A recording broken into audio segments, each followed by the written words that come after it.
பாபாவுக்கு காதல் திருமணம், காதலிக்கிறது இதெல்லாம் பிடிக்குமா பிடிக்காதா? பாபா நம்ம யாரையாவது காதலிக்கிறோம் சொன்னா அவங்க கூட நம்மளை சேர்த்து வைப்பாரா சேர்த்து வைக்க மாட்டாரா அப்படின்ற கேள்வி நிறைய பாபா பக்தர்களுக்கு இருக்கும். இன்னைக்கு நான் சொல்ல போற இந்த அனுபவம் பார்த்தீங்கன்னா +2 படிக்கும்போது என்னுடைய ஃப்ரெண்டுக்கு நடந்த ஒரு காதல் சம்பந்தப்பட்ட விஷயம். மயிலாப்பூர் சாய்பாபா அவ வாழ்க்கையில நிகழ்த்தின ஒரு அதிசயத்தை பத்தி நான் உங்ககிட்ட சொல்ல போறேன். அனைவருக்கும் வணக்கம். நான் உங்க மித்ரா சதீஷ் சேனல்ல இருந்து உங்ககிட்ட பேசிட்டு இருக்கேன். இன்னைக்கு சொல்ல போற இந்த சம்பவம் பாத்தீங்கன்னா நாங்க +2 படிக்கும்போது என்னுடைய ஃப்ரெண்டுக்கு நடந்த ஒரு இன்சிடென்ட்டை பத்தி உங்ககிட்ட சொல்ல போறேன். என்னுடைய ஃப்ரெண்டு பாத்தீங்கன்னா ஒரு பையனை லவ் பண்றாங்க. அந்த +2 படிக்கும்போது அந்த பையன் ஃபேமிலி பாத்தீங்கன்னா ரொம்ப கஷ்டப்படுற ஃபேமிலி, ரொம்ப ஏழ்மையான ஒரு குடும்பம், ஓலை வீட்டில் தான் இருக்கிறவங்க. அதே மாதிரி அவங்க அப்பா பார்த்தீங்கன்னா சைக்கிள் டயர்லாம் பஞ்சர் பண்ணுவாங்க இல்லையா, அந்த மாதிரி பஞ்சர் பண்ணி அதில் வரக்கூடிய காசை வச்சு குடும்பத்தை நடத்துகிறவர். சைக்கிள் டயர்லாம் பஞ்சர் பண்ணால் எவ்வளோ கிடைச்சிடும்னு பார்த்தீங்கன்னா அப்போல்லாம் நான் சொல்கிறது ஒரு 2 ரூபாவோ 5 ரூபாவோ அந்த மாதிரி தான் கிடைக்கும். அதை வச்சு தான் ஒரு ஃபேமிலியை ரன் பண்ணுறவர். அவங்களோட பையனை தான் என்னுடைய ஃப்ரெண்டு ஒரு பொண்ணு லவ் பண்ணிட்டு இருந்தாங்க. அந்த பையன் பார்த்தீங்கன்னா அவனும் 10th வரைக்கும் தான் படிச்சிருக்கிறான். டிஸ்கண்டினியூ பண்ண ஒரு ஸ்டூடெண்ட், ஸ்கூலில் டிஸ்கண்டினியூ பண்ண ஒரு ஸ்டூடெண்ட்டு. இப்போ என்னுடைய ஃப்ரெண்டுக்கு எப்படி லவ் வந்தது, அந்த பையனை எப்படி பார்த்தாங்க அப்படின்றதெல்லாம் எனக்கு தெரியாது. ஆனால் எங்கள் ஸ்கூல்லேருந்து பார்த்தீங்கன்னா ஒரு 2-3 கிலோமீட்டர் தள்ளி தான் அந்த பையனுடைய வீடு இருக்குது. இப்போ என்னுடைய ஃப்ரெண்டை பற்றி சொல்லணும்னு பார்த்தீங்கன்னா அவளுக்கு ஒரு தம்பி இருக்கிறாங்க. அவங்க அப்பா அம்மா 4 பேர் தான் அவங்க ஃபேமிலி. ஆனால் இந்த பையன் அளவுக்கு கஷ்டப்படுற ஃபேமிலி கிடையாது. கொஞ்சம் நல்லா இருக்கிற பொண்ணு. பார்க்கறதுக்கு எப்படி இருப்பாங்கன்னு பார்த்தீங்கன்னா நடிகை கனிகா இருக்காங்க இல்லையா, அவங்கள மாதிரி என்னுடைய ஃப்ரெண்டு இருப்பாங்க. இவங்க லவ் பண்ணது பார்த்தீங்கன்னா அவங்க அப்பாவுக்கு ஒரு நாள் தெரிய வருது. பொண்ணோட அப்பாவுக்கு அவர் ரொம்ப பயங்கரமாக உடஞ்சி போகிறாரு. என்னன்னா அவர் ரொம்ப ரொம்ப ரொம்ப பாசம் வச்சிருக்கிறவர், அவர் பொண்ணு மேலேயும் சரி பையன் மேலேயும். நானே பார்த்துருக்குறேன். அவங்க வீட்டுக்கெலாம் போகும்போது பார்த்தீங்கன்னாக்கா ஈவினிங் பசங்க வர போகிறாங்கன்னா அவங்களோட அம்மா கிட்ட, அதாவது அவர் ஒய்ஃப் கிட்ட என்ன சொல்லுவார்னாக்கா, நீ கேரட் பொரியல் செய்யி, வெண்டைக்காய் தொக்கு மாதிரி செய்ய அப்படின்னு செய்ய சொல்லிடுவார் முன்னாடியே. அதை நல்லா சாப்பாடு போட்டு பிசைஞ்சு அவங்க பசங்க 2 பேருக்குமே பார்த்தீங்கன்னா அவர் கையாலேயே ஊட்டி விடுவார். அந்த மாதிரி ரொம்ப நல்ல தங்கமான மனுஷன் பார்த்தீங்கன்னா என் ஃப்ரெண்டோட அப்பா. இப்போ இந்த லவ் பிரச்சனை தெரிஞ்ச உடனே பார்த்தீங்கன்னா அவருக்கு பயங்கரமாக கோபம் வருது, அழுகுறாரு, வேணாம் இதெல்லாம் அப்படின்னு சொல்லிட்டு ரொம்ப கஷ்டப்படுறாரு. நீ அந்த மாதிரி கஷ்டப்படுற இடத்துல போய் தான் நீ அந்த பையன் கூட வாழ போறியா அப்படின்லாம் சொல்கிறாரு. இதனால நிறைய சண்டை அவங்க வீட்டில் நடக்குது. அப்போ கூட என்னுடைய ஃப்ரெண்டு அவங்க அப்பா பேச்சை கேட்கல. அப்போல்லாம் பார்த்தீங்கன்னா இப்போது டச் ஃபோன்லாம் இருக்கு இல்லையா, அந்த மாதிரி கிடையாது. அப்போல்லாம் நோக்கியா ஃபோன் இருந்தது. அது 500 ரூபாய்க்கே கிடைக்கும். அதனால அந்த ஃபோன் மூலமாக அந்த பையன்கிட்ட பேசுறது அதெல்லாம் நிறைய நடந்துட்டு இருந்தது. அவங்க அப்பா அந்த ஃபோனை வாங்கி பிடுங்கி உடச்சி போட்டாலும் பார்த்தீங்கன்னாக்கா மறுபடியும் அந்த பையன்கிட்ட சொல்லி ஃபோனை வாங்கிடுறது. ஏன்னா இப்போ செகண்ட் ஹேண்ட்லாம் அப்போல்லாம் கிடைக்கும். 500 ஃபோன்னா அது ஒரு 300 200 கிடைக்கும் இல்லையா, அதனால அந்த ஃபோனை வாங்கி மறுபடியும் யூஸ் பண்ணுறது. நிறைய சண்டை அவங்க வீட்டில் நடந்துக்கிட்டே இருந்தது. பெல்ட்டில் அவங்க அப்பா போட்டு அடிப்பார், பயங்கரமாக அடிக்கிறது. இப்போ நாங்கள்லாம் ஃபஸ்ட்டு மாதிரி அவள் வீட்டுக்கு எங்களால் போக முடியாது. ஏன்னா ஏதாவது போனால் எங்களையும் கேட்பாங்க இல்லையா, நீங்கள் என்னத்துக்கு இங்கெல்லாம் வந்தீங்க அப்படின்னு சொல்லி அவங்க அப்பா இருக்கிற கோபத்தில் எங்களையும் கேட்பாருன்ட்டு எங்கள் ஃப்ரெண்டும் எங்களை வர வேணான்னு சொல்லிடுறது. நாங்கள் ஸ்கூலு டியூஷன் எல்லாமே ஒன்றா படித்தோம். அதனால் இப்போ ஸ்கூலுக்கு வரும்போதும் எங்ககிட்ட சொல்கிறது, இந்த மாதிரி வீட்டில் பிரச்சனையாச்சு அதெல்லாம் சொல்கிறது, டியூஷனில் வந்தால் சொல்கிறது. இல்லை ஃபேஸ் ரொம்ப சோகமாக இருந்ததுன்னா நாங்களே கேட்போம், என்னாச்சு ஏன் இப்படி இருக்க அப்படின்லாம் சொல்லி கேட்போம். அந்த மாதிரி அவங்க வீட்டில் நடக்கிற பிரச்சனையெல்லாம் சொல்கிறதால எங்களுக்கும் தெரியும். ஃப்ரெண்ட்ஸில் சில பேர் பார்த்தீங்கன்னா உண்மையாகவே அந்த பையன் சரியில்லை, வேணாம் அந்த பையன் வேணாம் அப்படின்னு சொல்லி அட்வைஸ் பண்ணவங்களும் இருக்கிறாங்க. சரியில்லைன்னா கேரக்டரை பற்றிலாம் எங்கள் யாருக்குமே எதுவுமே தெரியாது. அந்த பையன் ஃபேமிலி ஒரு மாதிரி இருக்கிறாங்க, ரொம்ப கஷ்டப்படுற ஃபேமிலியாக இருக்கிறாங்க, நீ லவ்லாம் பண்ணி கல்யாணம்லாம் பண்ணிட்டு போனீங்கன்னா கூட ரொம்ப கஷ்டப்படுவேன் அப்படின்ற மாதிரி அட்வைஸ்லாம் பண்ண உடனே அழ ஆரம்பிச்சிடுறது.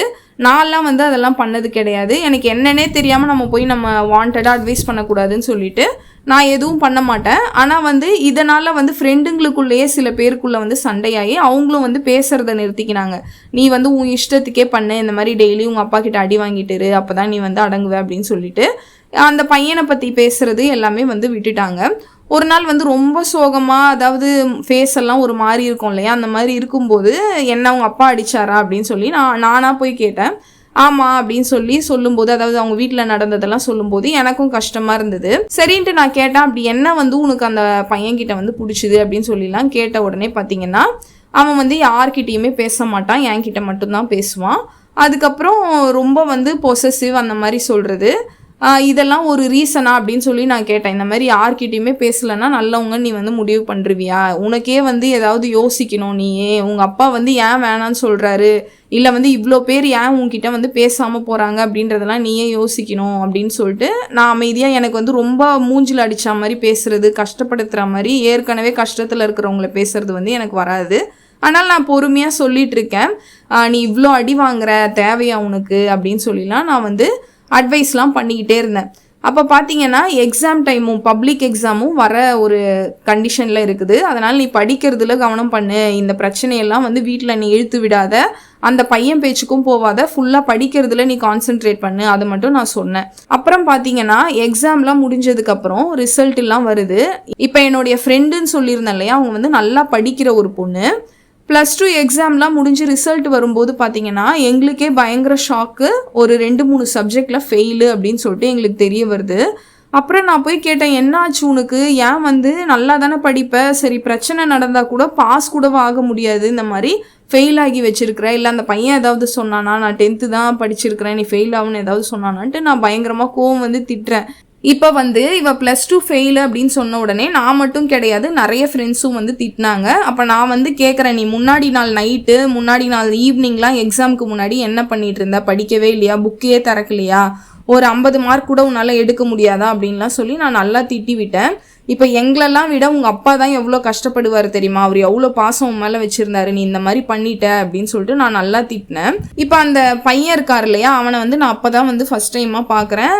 என்ன அந்த பொண்ணுக்கு வந்து பிடிச்சதுக்கான காரணம் என்னன்னு பார்த்தீங்கன்னா, அவர் வந்து மற்ற பொண்ணுங்க யார்கிட்டையுமே வந்து பேச மாட்டாராம், சத்தமாக பேச மாட்டாராம், என்ன சொன்னாலும் வந்து தலையாட்டுவாராம். இந்த பொண்ணு என்ன சொன்னாலும் அதுதான் வந்து வேத வாக்கு அப்படின்னு சொல்லுவாங்க இல்லையா, அந்த மாதிரி ஒரு ட்ராமா பண்ணிக்கிட்டே இருக்கிற ஒரு கேரக்டர். நான் நல்லவன், நீ என்ன சொன்னாலும் நான் வந்து செய்வேன் அப்படின்ற மாதிரியான ஒரு கேரக்டரு.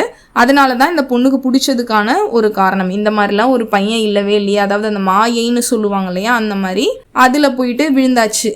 இனிமே வந்து ஃபெயில் ஆனதுக்கப்புறம் எங்களாலேயும் வேற அட்வைஸ்லாம் எதுவும் பண்ண முடியாது.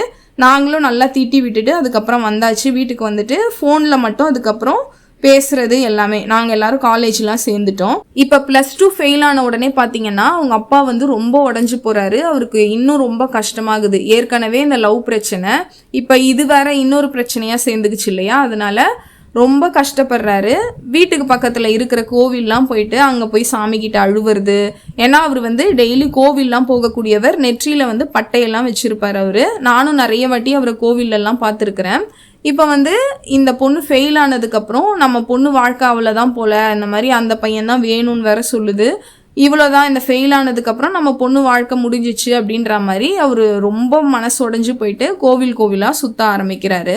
கோவிலெல்லாம் போய் அழ ஆரம்பிக்கிறாரு. அப்படி ஒரு நாள் பார்த்தீங்கன்னா அவர் கோவில் அழுதுட்டு இருக்கும்போது, இப்போ நமக்கு எப்படி ஃப்ரெண்ட்ஸ்லாம் க்ளோஸ் ஃப்ரெண்ட்ஸ்லாம் இருக்கிறாங்களோ அதே மாதிரி அவரோட ஃப்ரெண்டு ஒருத்தர் பார்த்துட்டு அந்த ஏன் அழுகுற அப்படின்லாம் சொல்லி கேட்ட உடனே அவர் வந்து அழுதுகிட்டே அவர்கிட்ட எல்லா விஷயத்தையும் சொல்லியிருக்கிறாரு. அவங்க வீட்டில் நடக்கிற பிரச்சனை, பொண்ணோட லவ்வை பற்றிலாம் சொல்லியிருக்கிறாரு. உடனே அவர் என்ன சொல்லியிருக்கிறாருன்னு பார்த்தீங்கன்னாக்கா, நீ ஃபஸ்ட்டு போயிட்டு மயிலாப்பூரில் இருக்கிற பாபாவை போய் பாரு, அவரை பார்த்துட்டு அவருக்கு அன்னதானம் பண்ணுறேன்னு வேண்டிக்கோ, என் பொண்ணு நல்லபடியாக இருக்கணும், அவளுக்கு நல்லபடியாக கல்யாணம் ஆகி அவள் சந்தோஷமாக இருக்கணும், அப்படி இருந்தால் நான் வந்து அன்னதானம் பண்ணுறேன் அப்படின்றத அவர்கிட்ட வேண்டிக்கோ, கண்டிப்பாக வந்து உன் பிரச்சனையெல்லாம் சரியாயிடும் அப்படின்னு சொல்லி அவர் சொல்லியிருக்கிறாரு. அப்போ நாங்கள் +2 படிக்கும்போது பார்த்தீங்கன்னா இப்போ எப்படி தெருவுக்கு தெருவு பாபா கோவில்லாம் இருக்குதோ அந்த மாதிரிலாம் அப்போ கிடையாது. அப்போ சென்னையில் ரொம்ப ஃபேமஸான ஒரு கோவில், அதாவது ஒரே ஒரு கோவில் எதுன்னு பார்த்தீங்கன்னா மயிலாப்பூரில் இருக்கக்கூடிய பாபா கோவில் தான். இவரும் பார்த்தீங்கன்னா ஒவ்வொரு வியாழக்கிழமையும் அவங்க பொண்ணுக்காக வேண்டிக்கிட்டு அந்த கோவிலுக்கு போகிறாரு. போயிட்டு அங்கே அழறது, பாபா முன்னாடி நான் அன்னதானம் செய்கிறேன் அப்படின்லாம் சொல்லி வேண்டிக்கிறது, அதெல்லாம் வந்து அவர் பண்ணிக்கிட்டே இருக்கிறாரு. பண்ண இப்போ பாபா கிட்ட வேண்ட என்ன நடக்குது அப்படின்னு பார்த்தீங்கன்னா, இவங்களோட அத்தை, அதாவது என் ஃப்ரெண்டோட அத்தை ஒருத்தவங்க வந்து ஒரு நாள் கால் பண்ணுறாங்க அவங்க அம்மாவுக்கு பண்ணி, என்ன மார்க் அவ அப்படின்னு சொல்லி அவங்க ஃபோனில் வந்து கேட்குறாங்க. அப்போ அவங்க அம்மா வந்து ரொம்ப கஷ்டமாக, அவங்களும் தானே கஷ்டத்தில் இருப்பாங்க, அவங்க எல்லாத்தையும் சொல்லிடுறாங்க. அதாவது ரொம்ப க்ளோஸ் ரிலேட்டிவ் அவங்க. இவ ஃபெயில் ஆயிட்டா அப்படின்றதெல்லாம் சொன்ன உடனே அவங்களுக்கு ரொம்ப ஷாக் ஆகுது. நல்லா படிக்கிற பொண்ணு தானே, எப்படி ஃபெயில் ஆனா அப்படின்னு சொல்லி கேட்கும்போது எல்லாத்தையும் அவங்க அம்மா வந்து சொல்லிடுறாங்க. ஏதோ ஒரு பையனை வந்து லவ் பண்ணுறேன்னு சொல்லி வீட்டில் ஒரே பிரச்சனையாக இருக்குது அப்படின்னு சொல்லிட்டு. அப்போ அந்த அத்தைன்னு சொன்னவங்க வந்து வந்துடுறாங்க, இவங்க வீட்டுக்கே வந்துடுறாங்க. நல்லா வந்து வசதியான ஆள். அவங்க பார்க்க எப்படி இருக்கிறாங்கன்னா குஷ்பு மாதிரி இருக்கிறாங்க. நல்லா வந்து ஹேர் கலரிங்லாம் பண்ணிக்கிட்டு கலராக வந்து இருக்கிறாங்க அவங்க அத்தை. தெய்வம் மனுஷ ரூபே அப்படின்னு சொல்லுவாங்க இல்லையா ஒரு சென்டென்ஸு. இப்போ நீங்கள் என்னுடைய தம்பி வீடியோ ஒன்று போட்டிருந்தேன், அதில் பார்த்தீங்கன்னா பாபா வந்து ஒரு ஆற்றல் மனுஷங்க உருவத்தில் மாறி மாறி வந்து நம்மளை அந்த பிரச்சனையிலேருந்து காப்பாற்றுவார் அப்படின்றத நான் சொல்லியிருந்தேன் இல்லையா. அதே மாதிரி தான் இந்த அத்தைன்றவங்களும் அவளுக்கு வந்து வந்திருக்கிறாங்க. அவங்க வந்து அவங்க அப்பா கிட்டேயும் சொல்லிடுறாங்க, நீங்கள் வந்து இனிமேல் அடிக்க வேணாம் அப்படின்றத சொல்லிட்டு நான் பார்த்துக்கிறேன் அப்படின்னு சொல்லிடுறாங்க. இவளையும் பார்த்தீங்கன்னாக்கா நீ வந்து இப்படியே இருந்தா எப்படி, நீ வந்து ஏதாவது பண்ணணும், +2 ஃபெயிலுன்னெலாம் நீ வருத்தப்படாத, நான் வந்து உன்னை பியூட்டிஷியனுக்கு கோர்ஸ் வந்து சேர்த்து விடுறேன் அப்படின்ட்டு அவங்க அத்தை சொல்கிறாங்க. அந்த பையன்கிட்டையும் கூப்பிட்டு என்ன பேசுகிறாங்கனாக்கா, நான் வந்து உங்கள் 2 பேருக்கும் அவங்க அப்பா கிட்டேயே பேசி கூட கல்யாணம் எல்லாம் பண்ணி வைக்கிறேன்ப்பா, ஆனால் வந்து முதல்ல நீங்கள் 2 பேரும் வந்து நல்லா சம்பாதிக்க ஆரம்பிக்கணும், நல்லபடியாக அப்போ தானே இருக்க முடியும் அப்படின்லாம் சொல்லி நிறைய வந்து அட்வைஸ் பண்ணுறாங்க. இப்போ என்னுடைய ஃப்ரெண்ட் அந்த பியூட்டிஷியன் கோர்ஸ் ஒன்று சேர்த்துட்டாங்கன்னு சொன்னேன் இல்லையா, அது வந்து 9லேருந்து 5 மணி வரைக்கும் அவங்க ஏதோ ஒரு இடத்துல வந்து சேர்த்து விடுறாங்க. அப்படி சேர்த்ததுக்கப்புறம் பார்த்தீங்கன்னாக்கா இந்த ஃபோன் பேசுறதுலாம் கட் ஆகும் இல்லையா, அந்த டைமில் அவங்க அதை தானே கற்றுட்டு இருப்பா, அதனால ஃபோன் பேசுறது கட் ஆகுது. அதுக்கப்புறம் பார்த்தீங்கன்னா கொஞ்சம் கொஞ்சமாக நல்லா வந்து அவள் பண்ண ஆரம்பிக்கிறா, இன்ட்ரெஸ்டாக வந்து அதெல்லாம் பண்ண ஆரம்பித்த உடனே ட்ரெஸ்ஸிங் எல்லாம் வந்து நீ இப்படி இருக்கக்கூடாது, நீ வந்து மேக்கப் பண்ண போகிற இல்லையா, அதனால அதுக்கேற்ற மாதிரி நீயும் வந்து ட்ரெஸ் பண்ணிக்கணும் அப்படின்னு சொல்லிட்டு அவளுக்கு ஹேர் கட் பண்ணி விடுறாங்க. மேக்கப்லாம் அவளுக்கே நல்லா வந்து பண்ண தெரிஞ்சிடுச்சு, நல்லா வந்து ஸ்டைலாக வந்து மாற ஆரம்பிச்சிட்டா. இப்போ வந்து அந்த பையன்கிட்ட பேசுகிறதும் வந்து கொஞ்சம் கொஞ்சமாக கம்மியாகுது. ஏன்னா வந்து அவங்க அத்தையும் பியூட்டிஷியன் தான் அவங்க வந்து நிறைய இடம்லாம் கூட்டிகிட்டு போகிறது, அங்கே வந்து காமிக்கிறது, இதெல்லாம் இப்படி தான் பண்ணணும் அப்படின்னு சொல்லி தர்றது எல்லாமே அவங்க அத்தை வந்து பண்ணிக்கிட்டே இருக்கிறாங்க. நல்லா வந்து அவன் அந்த பியூட்டிஷியன் கிளாஸ்லாம் வந்து போய் கற்றுக்கிட்டு நல்லா அந்த கோர்ஸையும் வந்து முடிச்சதுக்கப்புறம் பார்த்தீங்கன்னா அவங்க அத்தையே வந்து ஒரு சின்னதாக வாடகை மாதிரி எடுத்து ஒரு கடையை வந்து அவளுக்கு வச்சும் கொடுத்துட்றாங்க. அவளே வந்து பண்ண ஆரம்பிச்சிடுறா. அது மட்டும் இல்லாமல் பார்த்தீங்கன்னா அவங்க அத்தை வந்து நிறைய கல்யாணம் ரிசப்ஷன் அங்கெல்லாம் போயிட்டு அந்த மாப்பிள்ளைக்கு பொண்ணுக்கெலாம் வந்து மேக்கப்லாம் பண்ணுற ஒரு ஆள். அதனால அவங்களும் பார்த்தீங்கன்னா இவளை அங்கெல்லாம் கூட்டிகிட்டு போகிறது, நீயும் வா என் கூட வந்து அதெல்லாம் பார்த்தீங்கன்னா தான் இன்னும் நல்லா நீ கற்றுக்க முடியும், நீயும் ஒரு 4 பேருக்கு பண்ண முடியும் அப்படின்னு சொல்லி அவங்க அத்தை வந்து அவளை கூட்டிகிட்டுலாம் போகிறாங்க. உனக்கு வந்து காசும் வரும் அப்படின்றது எல்லாமே வந்து சொல்லி கொடுத்துட்றாங்க. அப்புறம் பார்த்தீங்கன்னா அவங்களுடைய அத்தையும் வந்து ஒரு பியூட்டிஷியன். அவங்களும் பார்த்தீங்கன்னா நிறைய அந்த மேரேஜுக்கு ரிசப்ஷனுக்குலாம் வந்து மேக்கப் பண்ண போகும்போது இவளையும் வந்து கூட்டிகிட்டு போவாங்க. இந்த பையன்கிட்ட பேசுறது பார்த்தீங்கன்னா கொஞ்சம் கொஞ்சமாக கம்மியாகுது.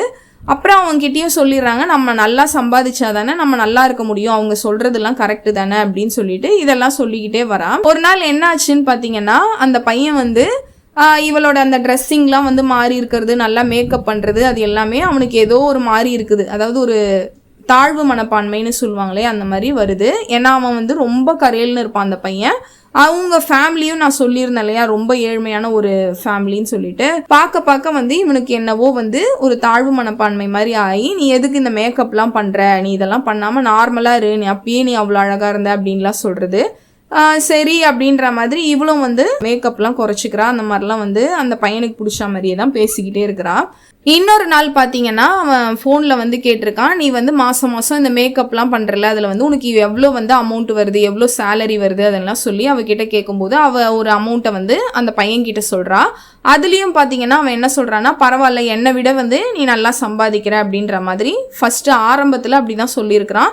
இவளும் வந்து சரி நம்ம நல்ல பையன்தான் அப்படின்ற மாதிரி பேசிக்கிட்டே தான் இருந்திருக்கிறாங்க. இவங்க அத்தை பார்த்தீங்கன்னா அவளை கல்யாணம் ரிசப்ஷன்லாம் கூட்டிகிட்டு போவாங்க மேக்கப் பண்ணும்போதுன்னு சொல்லியிருந்தேன் இல்லையா. சில நேரம் வந்து லேட் நைட் ஆகிடும் ரிசப்ஷன்லாம் முடியறதுக்கு. அந்த மாதிரி லேட் நைட்டில் வந்து இவங்க அத்தை வந்து இவளை கூட்டிகிட்டு வந்து அவங்க வீட்டாண்டையே வந்து விடுறது. சில நேரம் வந்து ஒரு 10 மணி தான் ஆகுதுனாக்கா ஏதாவது ஒரு கடையாண்டை வந்து விட்டுட்டு நீ எதாவது வாங்கணும் அப்படின்னு சொல்கிறான்னாக்கா அந்த கடையிலேருந்தே வாங்கிக்கிட்டு அவளே நடந்து போகிறது, இல்லை கோவிலுக்கு வந்து 2 பேருமே வந்து போயிட்டு அதுக்கப்புறம் வீட்டுக்கு வர்றது அப்படின்ற மாதிரி நிறைய அவங்க அத்தை கூட சேர்ந்து அவள் வந்து பண்ண ஆரம்பிக்கிறான். இப்போ அந்த மாதிரி பார்த்தீங்கன்னா அவனும் பார்க்குறான், பயங்கரமாக இவள் ஸ்டைல் ஆகிட்டா, இவன் நல்லா சம்பாதிக்கிறா அப்படின்றது அவனுக்கும் தெரியுது.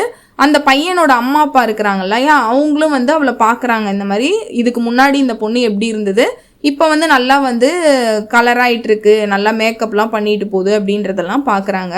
ஒரு நாள் அவங்க 2 பேருக்குள்ளே பார்த்தீங்கன்னா இது விஷயமாவே சண்டை வருது. நீ வந்து முன்ன மாதிரி சரியாகவே பேச மாட்ற, எப்போ பாரு வந்து உனக்கு காசு மேலே வந்து ஆசை வந்துருச்சு, உனக்கு வந்து அந்த ட்ரெஸ்ஸிங்லாம் வந்து உந்து மாறிடுச்சு அப்படின்லாம் சொல்லி பேசும்போது நீ ஏன் இப்படி பேசுகிற, நீ ஏன் இப்படிலாம் புரிஞ்சிக்கிற, நம்ம நல்லா இருக்கணும் தானே இதெல்லாம் பண்ணுறேன் அப்படின்னு சொல்லிட்டு நல்லா வந்து அவனுக்கு அட்வைஸ் பண்ணியிருக்கிறான். அப்பயும் அந்த பையனுக்கு புரியல.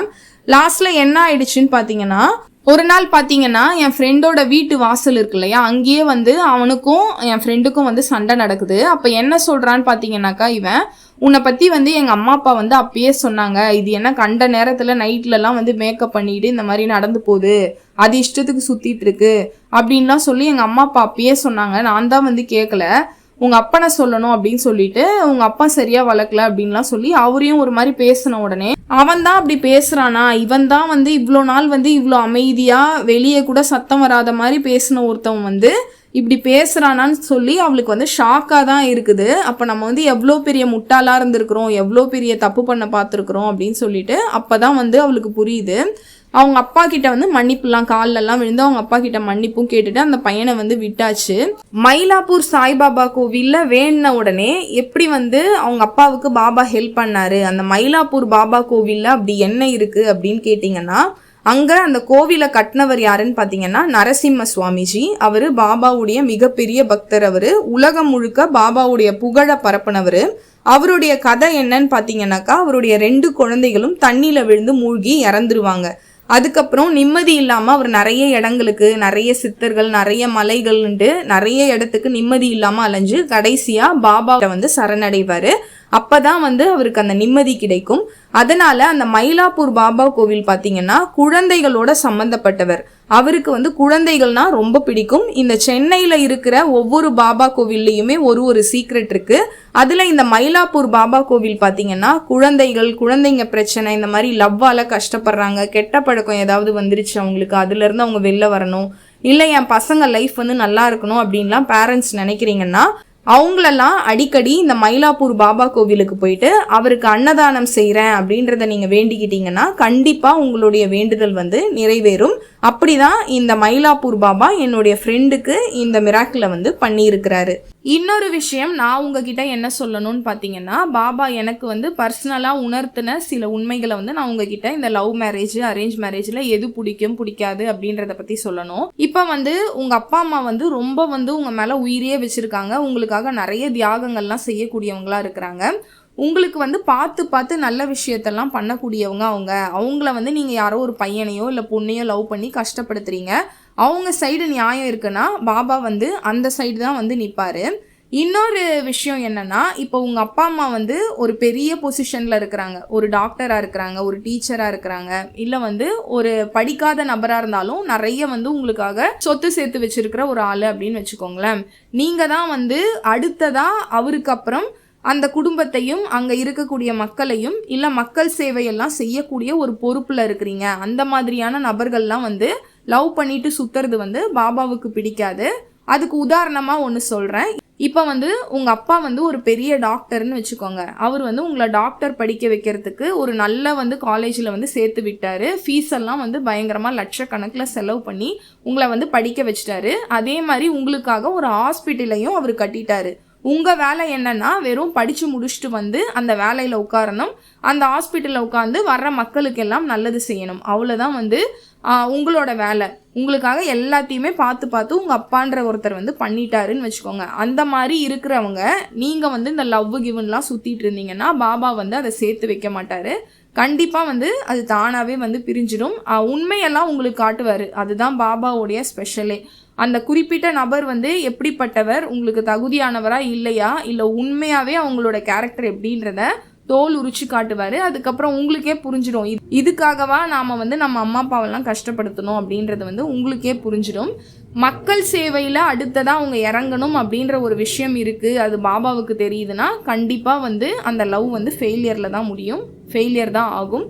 அதுக்கடுத்தது பாபா இந்த சித்தர்கள் எல்லாரையுமே நான் ஏற்கனவே சொல்லியிருக்கிறேன், முக்காலமும் அறிந்தவர்கள், திரிகால ஞானி. நம்மளுடைய முன்ஜென்மம், இனிமே நடக்க போகிறது, இனிமே வரக்கூடிய நாட்கள் எல்லாமே பாபாவுக்கு தெரியும். இப்போ நீங்கள் ஒரு பையனை லவ் பண்ணுறீங்க, அந்த பையன் வந்து ரொம்ப ரொம்ப தங்கமான பையன், ரொம்ப நல்ல பையனாகவே இருக்கிறான், அந்த பொண்ணும் அப்படிதான் வச்சுக்கோங்களேன்.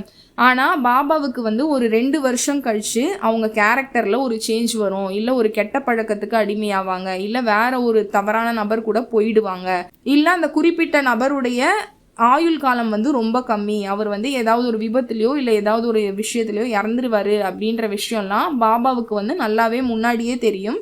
அதனால் பார்த்தீங்கன்னா அவர் அந்த மாதிரியான லவ்வெல்லாம் வந்து நீங்கள் கதறி அழுதா கூட சேர்த்து வைக்க மாட்டார். உங்களுக்கு வந்து நல்லது இல்லைன்னு அவருக்கு தோணுதுன்னா அதை வந்து சேர்த்து வைக்க மாட்டார். நான் நிறைய பாபா வீடியோஸ்லாம் பார்க்கும்போது பார்த்தீங்கன்னா சில பேர் கமெண்ட்ஸில் வந்து நிறைய ஜென்ஸ் பேர் லேடிஸ் பேர்லாம் போட்டு என்னை இவர் கூட சேர்த்து வைங்க பாபா, என்னை இவர் கூட சேர்த்து வைங்க, அவர் கூட சேர்த்து வைங்க அப்படின்லாம் சொல்லி நான் பார்த்துருக்குறேன். ஆனால் வந்து அவங்களுக்குலாம் நடந்துதா அப்படின்னு நீங்கள் போய் கேட்டிங்கன்னாக்கா நடந்திருக்காது. ஏன்னா அவருக்கு தெரியும் எது நல்லது எது நல்லது இல்லை அப்படின்றது பாபாவுக்கு நல்லா தெரியும். அந்த லவ்வால் உங்களுக்கு பிரச்சனை இல்லை, உங்கள் லைஃப்பில் வந்து நிறைய நல்லது நடக்க தான் போகுது, நீங்கள் 2 பேரும் நல்லா இருப்பீங்கன்னு தெரிஞ்சதுன்னா பாபா வந்து கண்டிப்பாக சேர்த்து வச்சிருவாரு. இதுதான் வந்து பாபா வந்து கையாளக்கூடிய ஒரு முறை. இப்போ இந்த வீடியோவில் பார்த்தீங்கன்னா பாபாவுக்கு லவ் மேரேஜ் பிடிக்குமா, அரேஞ்ச் மேரேஜ் பிடிக்குமா, எந்த மாதிரி லவ்வை வந்து அவர் சேர்த்து வைக்கிறாரு பிரிக்கிறாரு அப்படின்ற எல்லா கேள்விகளுக்குமான விடையுமா இந்த வீடியோ வந்து உங்களுக்கு இருந்திருக்கும். அடுத்ததாக பாபா நிகழ்த்தின வேற ஒரு லீலையும் அற்புதத்தையும் நம்ம பார்க்கலாம். நன்றி, வணக்கம். ஓம் சாய்ராம்.